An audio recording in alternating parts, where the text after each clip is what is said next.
우리 마음과 정성을 다해서 찬양합니다. 예수의 보혈, 예수 십자가의 흘린 피로써 그대는 씻기어 있는가. 우리가 그렇게 고백할 때에 이 예수의 피가 우리의 죄악을 던져줍니다. 예수 십자가의 흘린 피로써 그대는 씻기어 있는가. 더러운 죄 이게 하는 능력을 그대는 참지 않는가. 예수 십자가의 피로써 그대는 씻기어 있는가. 더러운 죄 이게 하는 능력을 그대는 참지 않는가. 예수의 보혈로 그대는 씻기어 있는가. 마음속에 여러 가지 죄가 깨끗이 씻기어 있는가. 아멘. 주 예수와 밤낮으로, 주 예수와 밤낮으로 늘 함께 그대는 행동을 하는가. 아무 때나 어디든지 그대는 십자가 붙들고 있는가. 주 예수 빠지신 그대는 영접할 복이 있는가. 그대 몸은 거룩한 곳 성전에 들어갈 준비가 됐는가. 예수의 보혈로, 예수의 보혈로 그대는 씻기어 있는가. 마음속에 여러 가지 죄가 깨끗이 씻기어 있는가. 예수의 보혈로, 보혈로 그대는 씻기어 있는가. 마음속에 여러 가지 죄가 깨끗이 씻기어 있는가. 모든 죄에 더러워진 예복을 주 앞에 지금 다 벗어서 샘물같이 솟아나는 보혈로 눈보다 더 희게 씻으라. 예수의 보혈로 그대는 씻기어 있는가. 우리 안에 이 찬양의 고백이 있기를 소망합니다. 모든 죄에 더러워진 예복을 주 앞에 지금 다 벗어서 샘물같이 솟아나는 보혈로 눈보다 더 희게 씻으라. 모든 죄에 더러워진 제목을 주 앞에 지금 다 벗어서 샘물같이 솟아나는 보혈로 눈보다 더 희게 씻으라. 예수의 보혈로 그대는 씻기어 있는가. 마음속에 여러 가지 죄가 깨끗이 씻기어 있는가. 주의 보혈로 그대는 씻기어 있는가. 마음속에 여러 가지 죄가 깨끗이 씻기어 있는가. 주의 보혈 능력이 있도다. 주의 피 믿으오 그 어린 양의 매우기 주. 죄에서 자유를 얻게 하는 보혈의 능력. 주의 보혈 시험을 이기는 승리되는 참 놀라운 능력이로다. 육체의 정욕을 이기는 보혈의 능력. 주의 보혈 정결한 마음을 얻게 참 놀라운 능력이로다. 주의 보혈 능력이 있도다 주의 피 믿으오 주의 보혈 그 어린 양의 매우 귀중한 피로다 눈보다 더 이게 밝히는 것 보혈에는 주의 보혈 부정한 모든 것 밝히시니 참 놀라운 능력이로다 예 보혈 능력이 또다 주의 피 믿으오 주의 보혈 그 어린 양의 매우 귀중한 피로다 보혈 능력이 또다 주의 피 믿으오 주의 보혈 그 어린 양의 매우 귀중한 피로다 구주의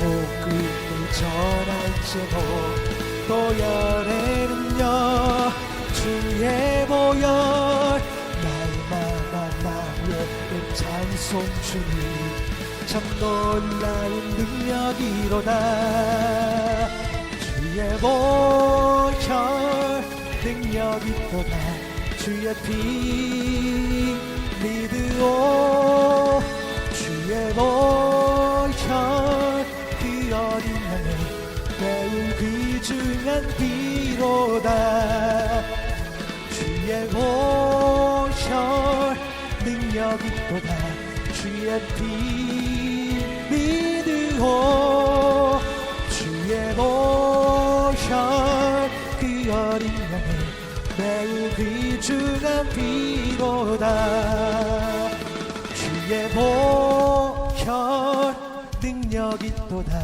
주의 피 믿으오 주의 보혈 그 어린 양의 매우 귀중한 피로다 주의 보혈 능력이 또다 주의 피 믿으오 주의 보혈 그 어린 양의 매우 귀중한 피로다 매우 귀중한 피로다 매우 귀중한 피로다 아멘 아멘 이 시간 찬양할 때요 감사의 시험이 닥쳐올 때 주께서 인도하시니 두려움 없네 또 감사해 주께서 지켜주십니다 우리 이 고백하며 나아가겠습니다 감사해 시험이 닥쳐올 때에 주께서 인도하시니 두려움 없네 또 감사해 고통이 찾아올 때에 주께서 지켜주시니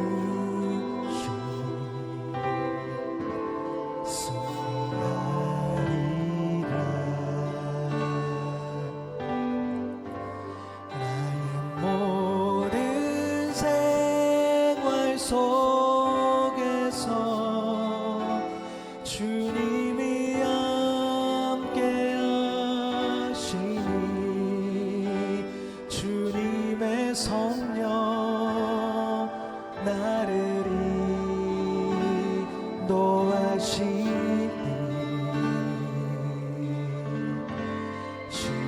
시험이 나를 찾아올 때 주님 지켜주시리 주님의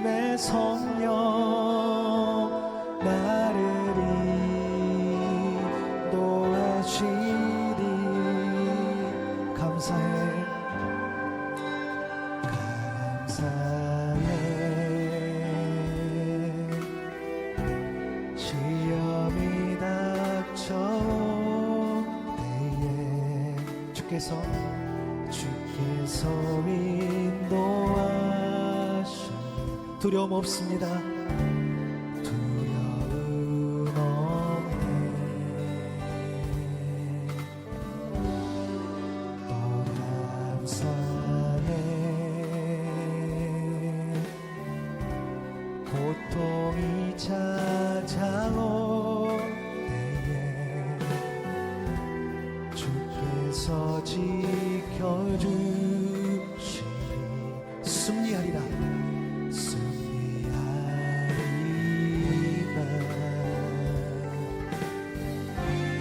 나의 모든 생활 속에서 주님이 함께하시니 주님의 성령 나를 인도하시니 시험이 나를 찾아올 때 주님 지켜주시니 주님의 성령 나를 인도하시니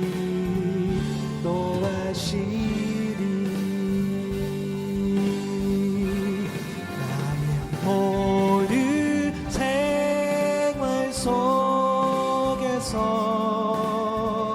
주님이 함께하시니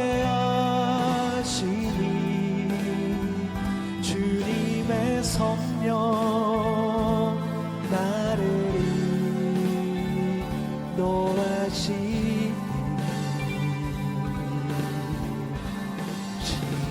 시험이 나를 찾아올 때 주님 지켜주시니 주님의 성령 나를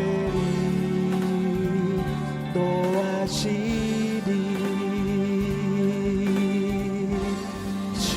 시험이 나를 찾아올 때 주님 지켜주시니 주님의 성령 나를 인도하시니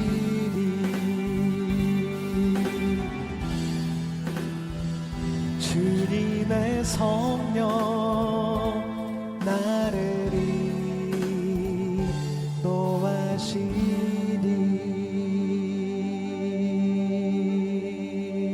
인도하시니.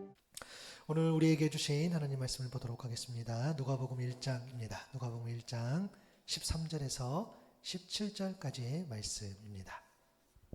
누가복음 1장 13절에서 17절까지의 말씀을 우리 화면을 통해서 또 같이 이렇게 보도록 할 텐데요. 제가 봉독하겠습니다. 천사가 그에게 이르되 사가랴야 무서워하지 말라. 너의 간구함이 들린지라. 내 아내 엘리사벳이 내게 아들을 낳아주리니 그 이름을 요한이라 하라. 너도 기뻐하고 즐거워할 것이요 많은 사람도 그의 태어남을 기뻐하리니 이는 그가 주 앞에 큰 자가 되며 포도주나 독한 술을 마시지 아니하며 모태로부터 성령의 충만함을 받아 이스라엘 자손을 주 곧 그들의 하나님께로 많이 돌아오게 하겠습니다.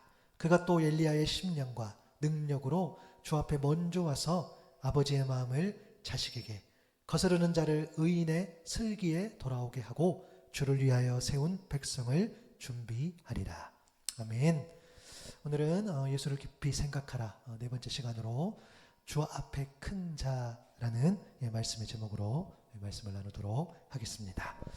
볼륨 좀 줄여도 괜찮을 것 같아요. 너무 막 하울링 떠서. 네, 우리 인사하겠습니다. 우리 하나님 샘물교회 인사합니다. 하나님은 당신을 부르십니다. 하나님 당신을 계획하십니다. 하나님 당신을 사랑하십니다. 아멘. 이 인사가, 이 권면이 우리의 심령 가운데 있기를 소망합니다. 저희들 계속해서 예수를 깊이 생각하라라는 주제로 말씀을 나누고 있는데요. 우리 지난주에 이 땅의 예수님, 그위는 하나님이시라라는 말씀으로 계보를 잠깐 다뤘었습니다.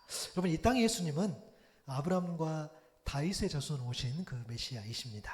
아브라함과 다윗의 자손이라 함은 아브라함의 언약, 다윗의 언약으로 오신 예수 그리스도를 의미한다고 이야기했죠. 우리 아브라함의 언약을 좀 생각해 보면 창세기 12장 1절에서 3절의 말씀이었죠. 너로 큰 민족을 이루겠다.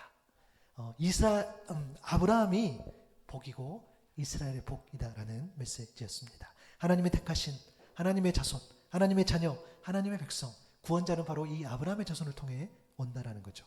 그게 바로 예수 그리스도 메시아입니다. 또 다윗의 언약, 사실 다윗 언약은 그렇게 막 설명하지 않아도 우리 이스라엘 백성들은 아마 다 인식하고 기억했을 겁니다.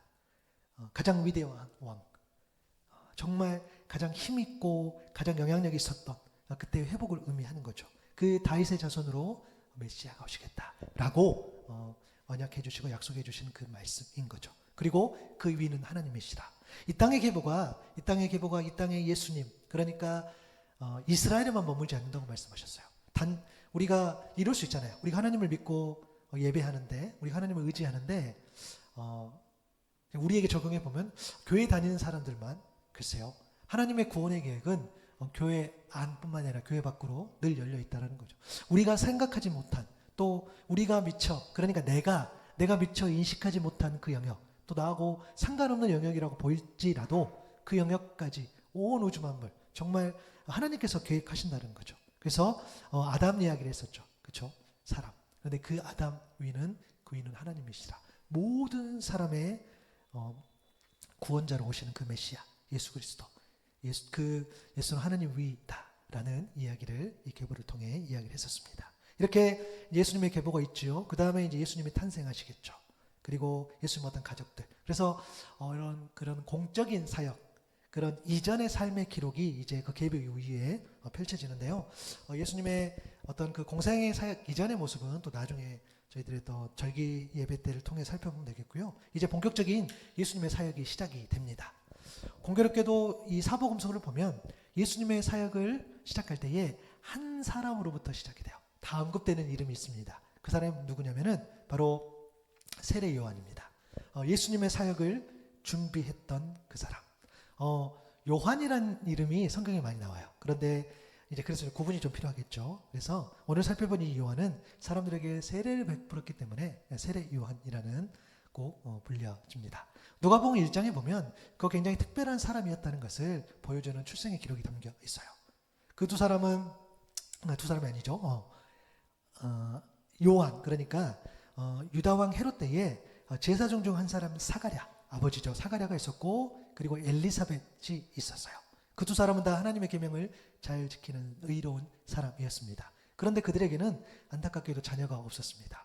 엘리사벳이 임신을 하지 못하는 여인, 또 두 사람은 나이가 많았던 거, 마치 또 이 아이를 출산을 못했던 그런 이야기를 우리가 듣게 되는 거죠.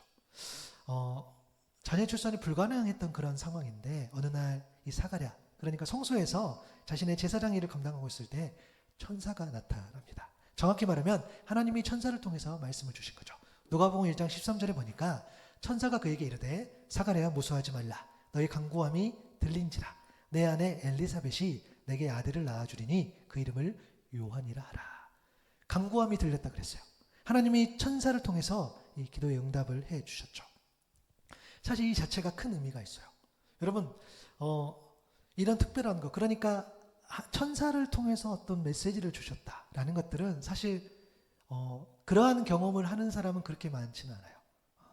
물론 그렇다고 해서 하나님의 역사 경험을 하지 못하냐, 그런 것도 아닌 거죠. 저도 목회자고 하나님의 일을 한다고 하지만 하나님께서 뭐 이렇게 음성을 들려주시고 그런 거는 없었어요. 그러나 하나님을 만나지 않았다? 아니요. 하나님을 늘 교제하고 또 하나님께서 저에게 주신 그런 메시지가 있다라는 거죠. 그래서 제가 늘 자주 말씀드리지만 하나님은 대부분 이런 어떤 평범한 일상에서 일하신다는 거야. 특별한 속에서도 일하시지만 여전히 우리의 삶 가운데에서 역사하신다는 겁니다. 그러나 때로는 이렇게 특별한 거, 지금은 굉장히 특별한 사건이라고 볼 수 있다는 거죠. 임신 못하는 여인, 그러나 하나님이 이 여인에게 자녀를 허락하시며 또 이름까지 주셨다는 거예요. 누가복음 1장 14절 상반절을 보니까 이 아이를 보면서 너는 기뻐하고 즐거워할 것이다 라고 이야기했어요. 이스라엘에서는 이 여인이 이 아이를 낳음으로써 굉장히 영광스러운 어떤 명예를 얻는다고 보았어요. 그럼 반대로 자식이 없다라는 걸 큰 수치로 여겼던 거죠. 그때 상황을 보면은, 그죠? 그래서 이 자녀를 하나님이 주시는 거죠. 오늘 본문의 사건이 바로 하나님께서 역사하셨다. 하나님께서 한 사람을 준비시키셨다라는 그런 이야기입니다. 오늘 본문이 아니죠. 누가복음 1장 14절, 15절, 16절에 보니까 많은 사람도 그의 태어남을 기뻐하리니 이는 그가 주 앞에 큰 자가 되며 포도주나 독한 술을 마시지 아니하며 모태로부터 성령의 충만함을 받아서 이스라엘 자손을 주 곧 그들의 하나님께로 많이 돌아오게 하겠습니다 라고 기록이 되어 있어요. 많은 사람도 그의 태어남을 기뻐한다는 것은 그것은 그가 주님 앞에 큰 자가 될 것이라는 이유 때문입니다. 오늘 본문은 그렇게 이야기하고 있죠. 주 앞에 큰 자, 하나님 앞에 큰 인물이 될 것이라는 그런 축복의 메시지였습니다. 여러분 어떠세요? 주 앞에서 큰 자가 어떤 의미일까요? 하나님 앞에 큰 자가 어떤 의미일까? 우리가 주님 앞에 큰 자라는 것을 묵상해 보려면 큰 자에 대한 사람들이 생각하는 그런 일반적인 의미야 분명 다르다는 것을 좀 인식할 필요가 있어요. 큰 자가 뭘까라는 거죠. 뭐 예를 들어 이런 거겠죠. 제가 최근에 한 예능 프로그램을 봤었는데 이 정신건강의학과 그 전문의가 나오셔가지고 그 교수님 나오셔가지고 이런 이야기를 하셨어요. 뭐냐면 이분이 이제 그 도박 중독 치료의 권위자인데 15년간 3,000명을 만난 그 이상을 만난 권위자세요. 그래서 도박에 왜 중독되는가라는 주제로 막 이야기를 하는데 우리가 보통 생각할 때 여러분 그렇잖아요. 도박하면 심각하죠. 돈을 따기 위한 행위이기 때문에 돈 때문에 도박이 중독되지 않을까라는 일반적인 생각을 하게 됩니다. 그런데 그분이 나오셔서 어쩌면 돈과 무관할 수 있다 이렇게 이야기를 하더라고요. 예를 들어 이런 거죠. 사람들이 이제 술을 먹으면 왜 술을 먹고 만약에 일주일 뒤에 취한다 그러면 사람들 술 먹지 않는다는 거예요. 그렇죠? 또 경마장에 가서 베팅을 했는데 만약 베팅한 말이 경마장을 벗어나서 한 몇 달 있다 돌아온다라고 한다면 어느 누구도 베팅하지 않는다라는 예를 든다는 거죠. 그래서 이 중독이라는 것이 이 내가 즉각적인 보상이 주어질 때 중독이 된다라는 겁니다. 그러니까 중독성이 강한 도박, 그러니까 바로 그 즉시 펼쳐져야 되는 거죠. 즉시 보상이 돼야 된다는 거죠. 그래서 도박 중독은 돈이 아니라 즉각적인 보상이 주어지는 그 행위 때문에 중독이 된다는 거예요. 그래서 이런 본질적인 구조를 이해하지 못하면 그곳에서 벗어날 수 없다는 거예요. 그러니까 돈 때문에 아니요. 그렇지 않는다는 거예요. 겉에 드러난 문제, 눈에 보이는 문제가 다 아니다라는 거죠. 그렇기 때문에 우리가 어떤 문제, 어떤 상황, 뭔가를 이해할 때 보면 겉에 드러나는 것으로 우리가 어떤 답을 찾는다고 한다면 우리는 그 본질에 접근하지 못한다라는 어떤 결론을 얻을 수가 있어요. 우리가 주님 앞에 큰 자도 마찬가지요. 여러분 우리가 예수 그리스도를 믿으면서 정말 우리는 잘 되기를 바라죠. 맞아요. 큰 사람, 큰 인물, 큰 업적, 큰 성취. 그게 하나님께 영광이 되는 것 같아요. 맞아요. 저는 오늘 우리 함께 예배하는 우리 고 선생님 또 우리 성수 형제 또 우리 가족들 저는 정말 하나님 앞에 정말 큰 성취, 큰 업적 정말 누가 봐도 정말 그 찬양받기 합당한 그런 어떤 성과들 그런 거를 정말 낼 수 있기를 바라요. 아멘. 저는 정말 그럽니다. 축복합니다. 그런데 그것이 아니면 주 앞에 큰 자가 아니다라는 것은 다르다는 거죠. 주 앞에 큰 자가 과연 어떤 의미일까라는 겁니다. 여러분 큰 성취, 큰 성과, 물리적으로 크다는 개념 그것은 우리의 오해일 수 있겠어요? 그것은 모르겠죠. 어떻게 될지. 그런데 주 앞에 큰 자로 살아간다는 것은 주 앞에 큰 자는 분명한 사실은 뭐냐면 주님이 관심 갖는 자는 분명해요. 주시한다는 거죠. 우리 주님은 사랑, 정말 우리 하나님은 사랑을 빼놓고 이야기할 수 없지만 하나님은 사랑이신데 주 앞에 큰 자는 더 사랑한다는 거예요. 다 사랑하세요. 어느 누구도 사랑하시지만 특별하게 관심 갖는 자 있다는 것은 정말 그럴 것 같아요. 왜냐하면 하나님께서 각 사람의 역사하시기 때문인 것이죠. 여러분, 우리 그 관종이라는 표현을 써요. 관심 받고 싶어하는 욕구가 지나치게 높은 그런 어떤 변적인 상태를 우리가 관종이라는 이야기를 쓰죠. 근데 하나님께 관심을 받고 싶어하는 그런 관종들이 있냐는 거야. 여러분 혹시 그런 사람 본 적 있어요? 막 어떻게든 하나님 앞에 내가 잘 보이고 하나님 보시기에 정말 합당하고 하나님 보시기에 아름다운 사람으로 내가 막 관심을 끌려는 그런 사람 혹시 본 적 있어요? 그런 건 없던 거죠. 과연 주 앞에 큰 자가 어떤 자일까라고 우리 좀 생각해 볼 때에 오늘 세례요한의 모습을 통해서 주 앞에 큰 자가 어떤 사람인가를 좀 살펴봤으면 좋겠어요. 첫 번째는 뭐냐면 하나님 앞에 구별된 자라는 거야. 포도주나 독한 술을 마시지 않는, 여러분 보통 포도주나 독주를 마시지 않는다는 것은 나시린의 특징입니다.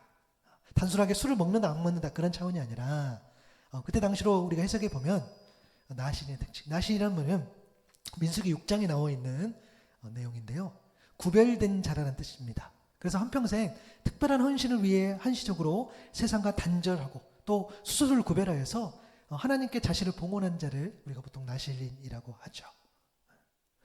세례요한의 그런 모습들, 실제로 세례요한은 모습이 이랬습니다. 누가복음 1장 80절 하반절을 보면 이스라엘에게 나타나는 날까지 빈들에 있었다라고 기록이 되어 있어요.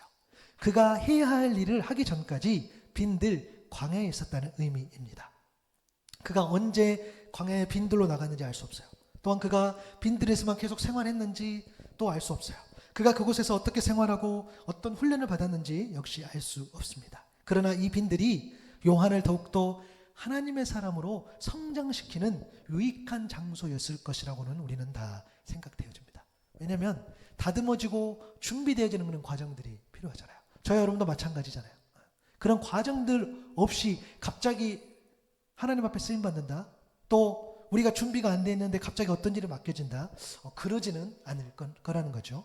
여러분, 이스라엘의 가장 위대한 지도자인 모세도 40년을 광야에서 보냈어요. 그래서 우리 아주 저와 여러분들이 굉장히 좀 이렇게 선호하는 그런 해석들이 있죠. 왕궁에서 40년, 광야에서 40년, 다시 출애굽 역사를 통해서 40년. 모세의 인생을 이렇게 40년씩 나눠서 보는 그 해석을 우리가 잘 기억을 합니다. 그런 모세도 40년을 광야에서 보냈어요.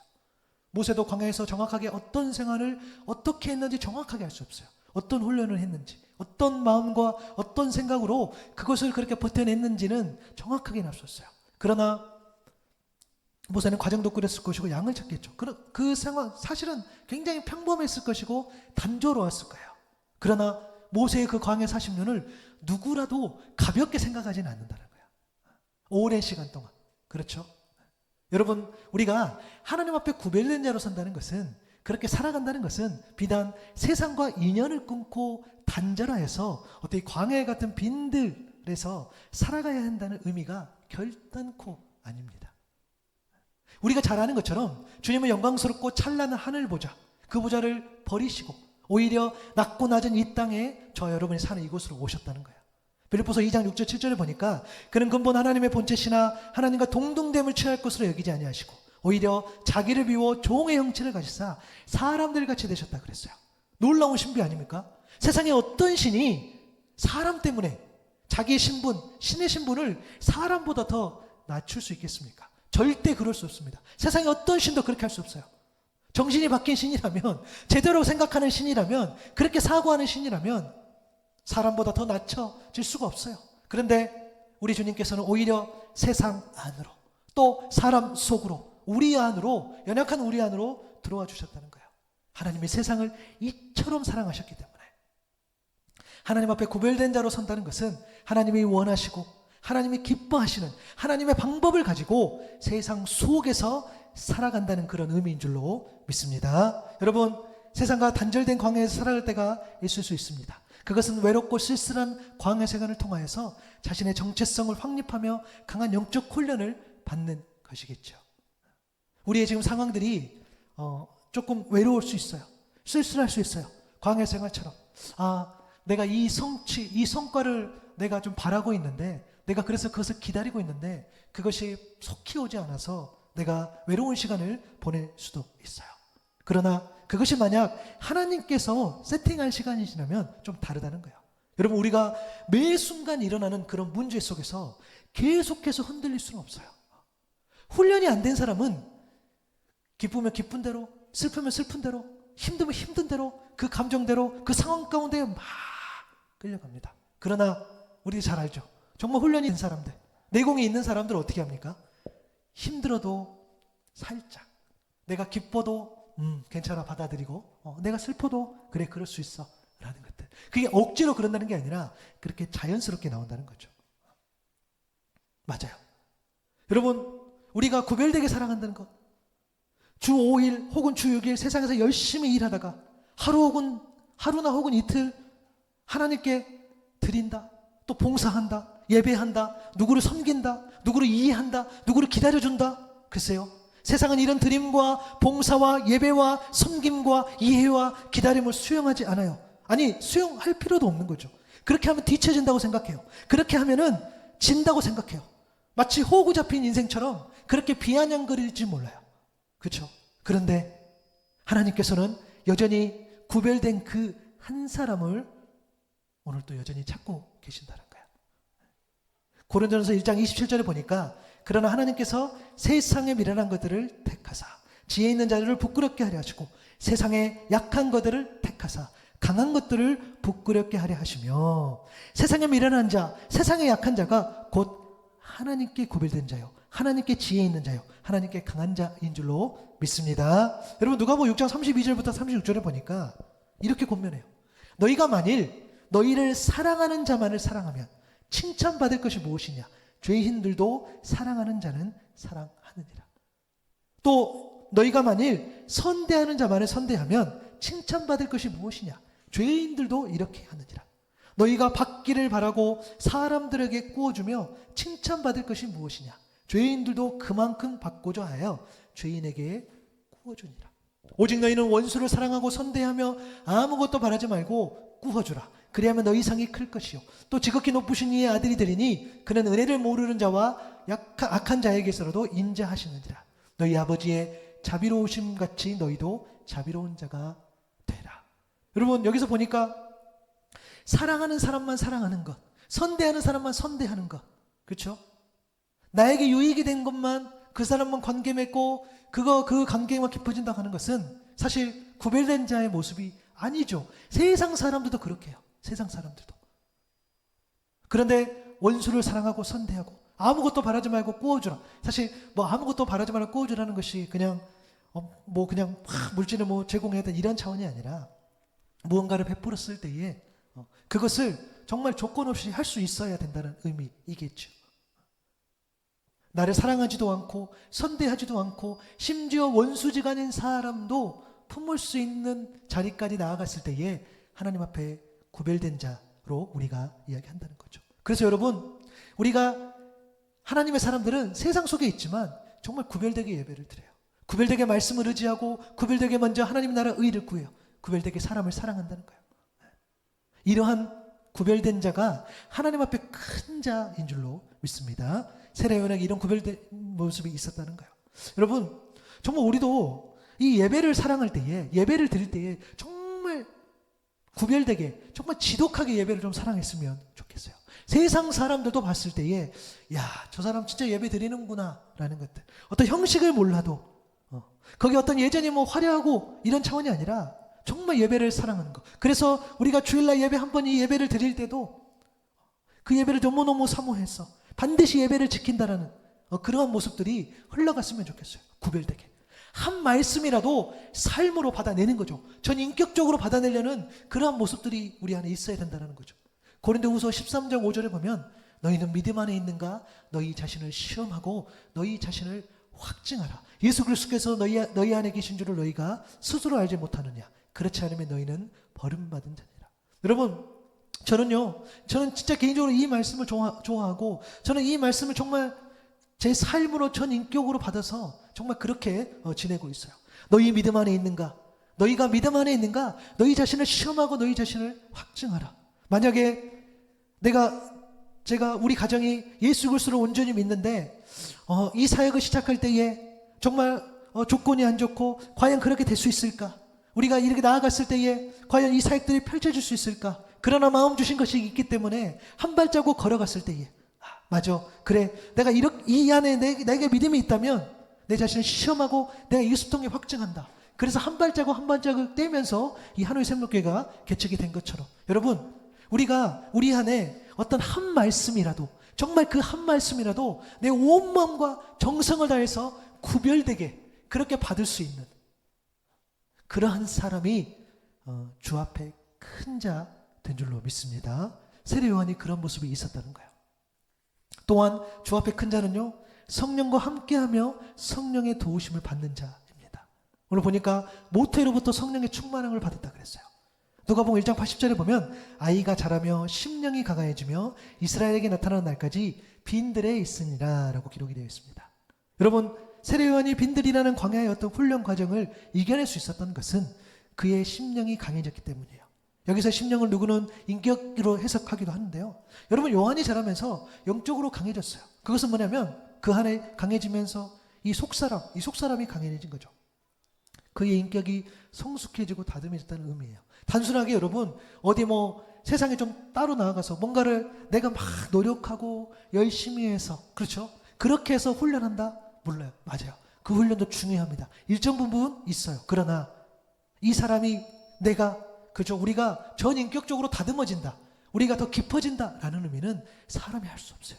성령께서 간섭하시고 만져주시고 우리 안에 함께 해주실 때에 우리가 더 깊어지는 사람으로 변화될 줄로 믿습니다. 이처럼 성령의 충만함, 그것이 그래서 성령의 충만함을 이야기할 때는 뭐냐면 하나님의 능력, 하나님의 그런 영감을 통해서 우리가 이끌림을 당한다는 거예요.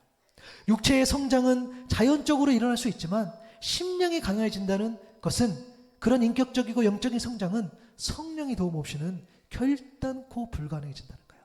우리가 신앙생활 하면서 예수 그리스도를 믿으면서 우리 그렇잖아요. 우리가 더 변화되기를 소망하잖아요. 더 인격적으로 다듬어지기를 너무너무 소망하잖아요. 근데 그것은 내가 물론 우리는 예배를 성실하게 꾸준하게 드려야 되지만 그것으로 안 돼요.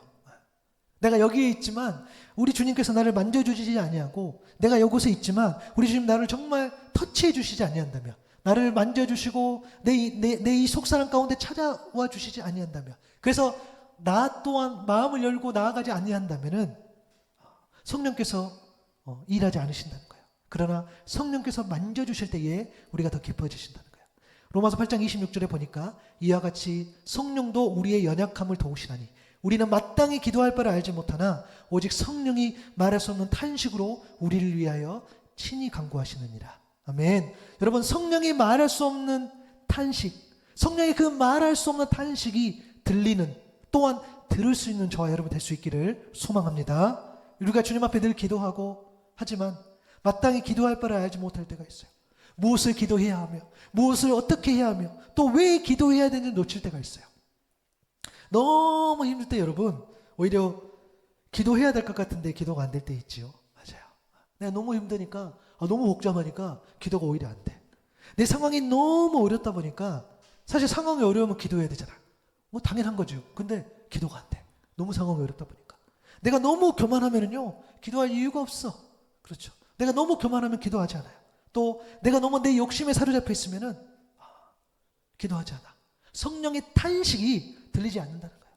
그래서 우리가 늘 깨어 있어야 된다는 거예요.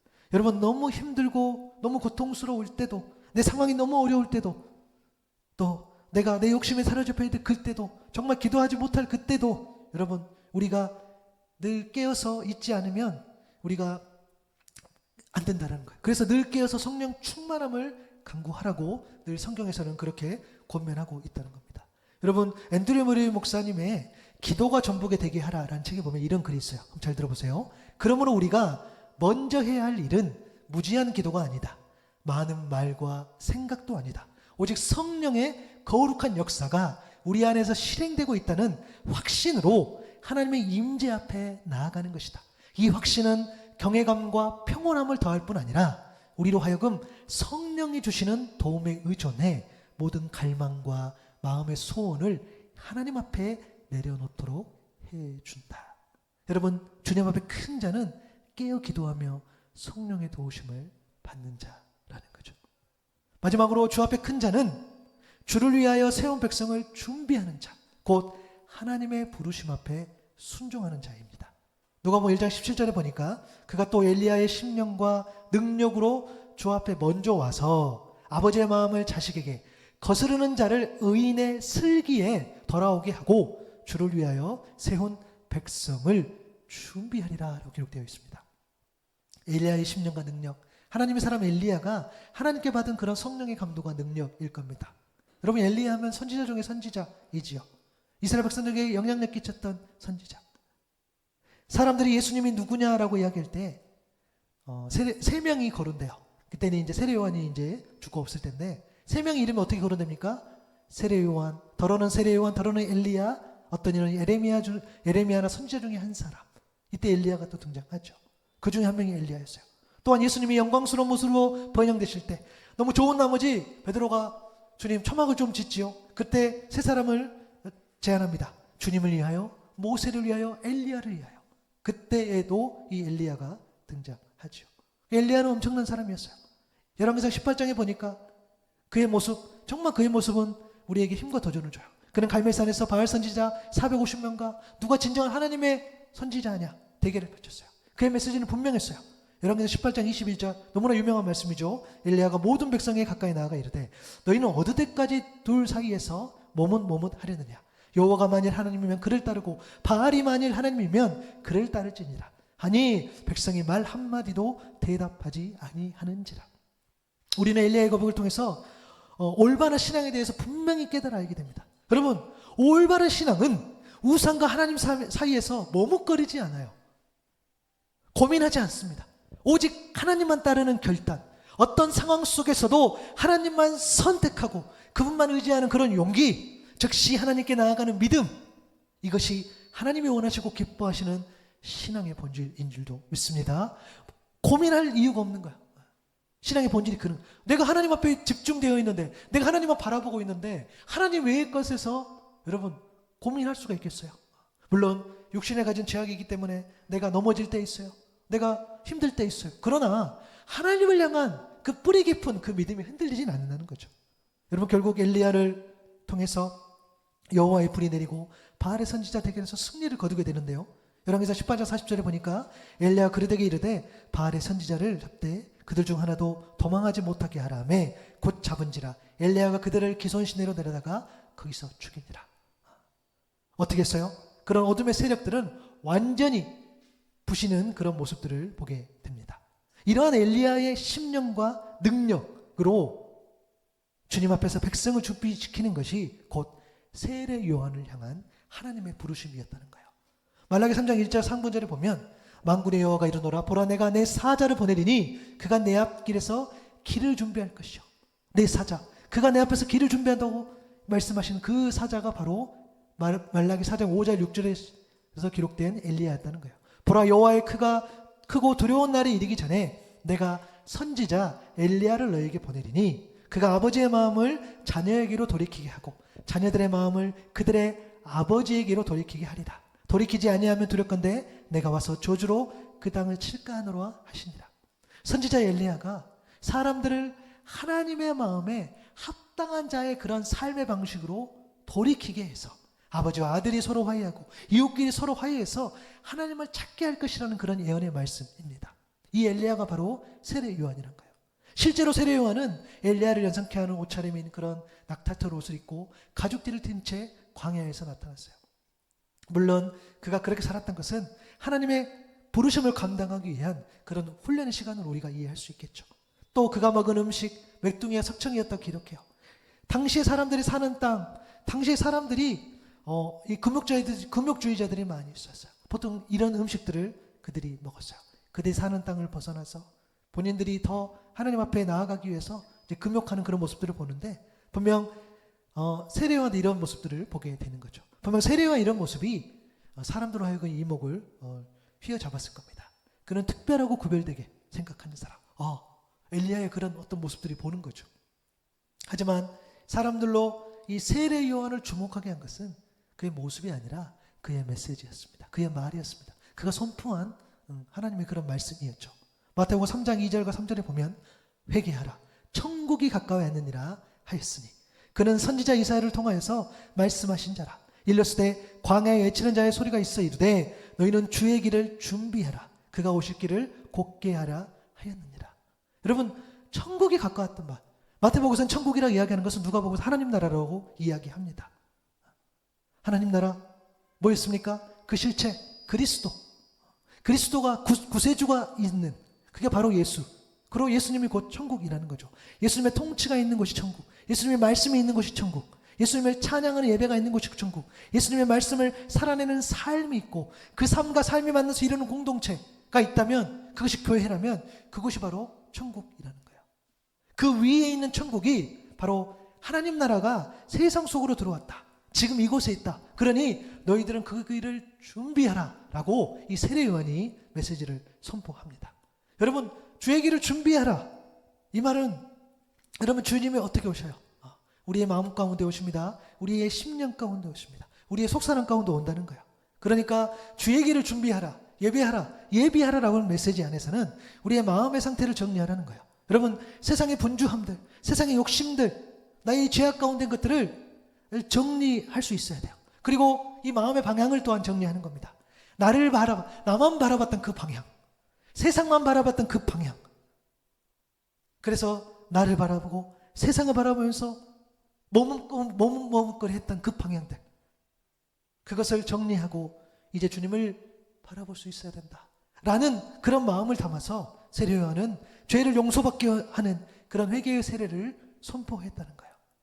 마태복음 3장 7절에서 10절까지 보면 요한이 많은 바리새인들과 사두개인들이 세례 베푸는 데로 오는 것을 보고 이르되 독사의 자식들아, 누가 너희를 가르쳐 임박한 진노를 피하라 하더냐. 그러므로 회개에 합당한 열매를 맺고 속으로 아브라함이 우리 조상이라고 생각하지 말라. 내가 너희에게 이르노니 하나님이 능히 이 돌들로도 아브라함의 자손이 되게 하시리라. 이미 도끼가 나무 뿌리에 놓였으니 좋은 열매를 맺지 아니하는 나무마다 찍혀 불에 던져지리라. 회개에 합당한 열매 없이 장차 올 그 진노를 피할 수 없다는 것 말이에요. 여러분의 아무리 신앙생활을 해도, 내가 교회에 다녔던 경험이 있다 할지라도, 내가 지금 이곳에 현재 교회에 있다 할지라도, 내가 하나님 앞에 돌이킴이 없이 회개에 합당한 열매 없이는 우리는 그 진노를 피할 수 없다라고 분명히 이야기한다는 겁니다. 아브라함의 자손은 혈통으로 결정짓는 게 아니에요. 오직 믿음으로. 왜냐하면 하찮은 돌들도 하나님께서는 아브라함의 자손이라고 되게 하실 수 있기 때문이에요. 내가 교회만 있다고 해서, 내가 교회만 다닌다고 해서 우리는 아브라함 자손이 아니에요. 오직 아브라함이 믿음의 조상으로 그렇게 인정받게 된 것처럼 우리 또한 믿음으로 아브라함의 자손이 된다는 거죠. 좋은 열매 맺지 않으면 누구라도 심판이 예정되어 있다고 요한은 그렇게 메시지를 선포합니다. 그런데 여러분, 세례의 메시지는 여기서 끝나지 않아요. 마태복음 3장 11절 12절이죠. 나는 너희로 회개하게 하기 위하여 물로 세례를 베풀거니와 내 뒤에 오시는 이는 나보다 능력이 많으시니 나는 그의 신을 들기도 감당지 못하겠노라. 그는 성령과 불로 너희에게 세례를 베푸실 것이요 손에 키를 들고 자기의 타작마당을 정하게 하사 알곡은 모아 곳곳에 드리고 죽정이는 꺼지지 않는 불에 태우시리라. 그렇습니다, 여러분. 그의 부르심은 뭐였죠? 그는 세례 요한은 주님을 위하여 세운 백성을 준비하는 자. 그는 사람들이 주님께 돌이키는 그런 준비를 위한 회개의 세례, 그 물세례를 베풀었을 뿐이에요. 거기까지. 그게 그의 부르심이었어요. 그는 철저하게 그 부르심에 순종했다는 거예요. 이게 정말 세례 요한을 정말 세례 요한 되게 하는 그런 모습들이에요. 그가 거침없이 메시지를 선포했지만 그는 광야에 외치는 자의 소리로서 그렇게 이야기했다는 거예요. 바로 그렇게 철저하게 하나님 앞에 그 부르심 앞에 순종했던 자, 그러한 자가 주님 앞에 큰 자라는 거죠. 여러분, 우리가 보통 세례 요한 생각하면 그의 삶의 모습을 보면 너무 부담으로 다가와요. 그렇죠? 그러면서 과연 그가 행복했을까라는 질문을 던져봅니다. 광야, 빈들에서 보낸 시간들, 일정 시간 동안 세상과 구별되고 외롭고 쓸쓸했던 그런 어떤 훈련의 시간들, 또 평범해 보이지 않는 그가 먹었던 그런 어떤 식단들, 물론 당시에는 그 모습이 평범한 모습일 수 있겠으나 어찌됐든 그는 그런 모습을 갖췄다는 거예요. 설상 모르겠어요. 세례 요한이 굉장히 부자였다 할지라도 그는 아마 그렇게 살면서 그가 많은 재물을 소유한 사람이다 할지라도 아마 그는 평범하고 검소한 삶을 선택했을 거예요. 나시린으로서 구별된 자. 과연 그가 행복했을까? 여러분, 우리가 행복을 이야기할 때요, 개인적으로 생각할 때 저는 세상에서 가장 행복한 삶이라고 했을 때는 첫째는 자족하는 삶이라고 생각해요. 디모데전서 6장 6절에 보면, 6장 8절까지 보면, 그러나 자족하는 마음이 있으면 경건은 큰 이익이 되느니라. 우리가 세상에 아무것도 가지고 온 것이 없음에 또한 아무것도 가지고 가지 못하리니 우리가 먹을 것과 입을 것이 있은즉 족한 줄로 알 것입니다. 원래 없었어요. 그렇죠? 우리는 원래 없었기 때문에 있을 때도 감사, 없어도 감사. 있으면 그걸로 충분해. 없어도 그걸로 충분해. 그러한 자족하는 삶, 그것을 터득하고 살아가는 자는 정말 행복할 것 같아요. 그리고 또 하나 여러분 뭔지 아세요? 부르심을 알아 순종하는 삶이에요. 여러분, 우리가 세상에서 갈팡질팡하는 것은 어디로 가야 될지 몰라서요. 내가 뭘 해야 되지? 내가 누구로부터 왔지? 내가 어디로 가야 되지? 내가 어디로 가서 어떻게 무엇을 왜 해야 되지? 라는 것들. 세례 요한은 자신이 사는 이유, 가야 할 길을 명확히 아는 사람이었어요. 그는 하나님의 부르심에 붙들린 사람, 사명을 인식했던 사람이에요. 사람들이 몰려왔을 때, 야, 나는 아무것도 아니야. 나는 아무것도 아니라니까. 너희들이 여기 왔어. 그래, 잘 왔어. 근데 정확하게 알아요. 나의 뒤에 오시는 이가 나보다 능력이 많으셔. 나는 그의 신을 들기도 감당하지 못하겠어. 그는 성령과 불로 너희에게 세례를 베푸실 거야. 그렇게 이야기한다는 거예요. 제가 이 부분 준비하면서 저도 많이 회개했어요, 여러분. 여러분, 저도 목회자로서 메시지를 전하면서 이 설교를 통해서 예배를 통해서 그래요. 한 말씀이라도 은혜를 받기를 소망해요. 그런 마음이 있어요. 그런데 더 중요한 것은, 더 본질적인 것은 뭐냐면 이 설교 이후에 여러분들이 직접 주님을 생각하고 직접 말씀을 보는 것이 더 중요해요. 그렇게 기도하는 것이 더 중요해요. 지금 사복음서를 다루고 있지만 여러분들이 직접 복음서를 읽어내고 삶 속에서 적용해내고, 예수 그리스도가 그랬었지, 주님이 그렇게 이야기하셨지, 정말 그렇게 이야기 말씀하신 것이 내 삶에 정말 들어오는구나. 아니, 왜 나는 분명히 내가 예배 때는 목회자를 통해서 그렇게 선포되어지는 그 말씀이 왜 나는 그게 적용이 안 될까? 여러분들이 직접 그 말씀을 읽어내면서 주님과 소통할 수 있어야 된다는 거예요. 왜요? 여기 서 있는 저도 똑같이 그냥 광야 외치는 자의 소리예요. 설상 오늘 내가 예배 시간에 이런 말씀을 들었어, 내가 은혜를 받았어, 그걸로 땡. 여러분, 그걸로 변하지 않아요. 그냥 도움을 될 뿐. 그렇죠? 그거랑 똑같다는 거예요. 그래서 제가 여러분들한테 복음서를 읽으십시오, 거기서 더 집중하십시오라는 말을 제가 하지 않았던 것 같아요. 그래서 오늘 여러분께 권면합니다. 여러분, 똑같습니다. 여기 예배 가운데 펼쳐지는 이 들리는 소리는 광야에 외치는 자의 소리, 그냥 그 소리예요. 물론 하나님께서 또 부족한 목회자를 통해서 어떤 메시지를 전할 수 있겠죠.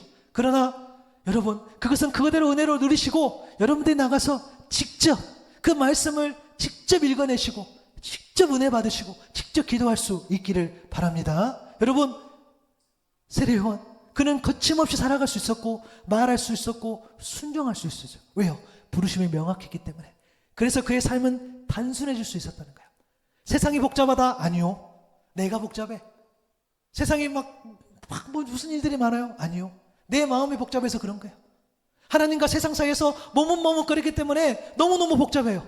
세상에 속한 것을 너무 많이 생각하고 너무 많이 붙잡고 너무 많이 생각하기 때문에 내가 힘들고 어려운 거예요. 혹시 나를 향한 하나님의 부르심을 놓쳐버린 것은 아닐까?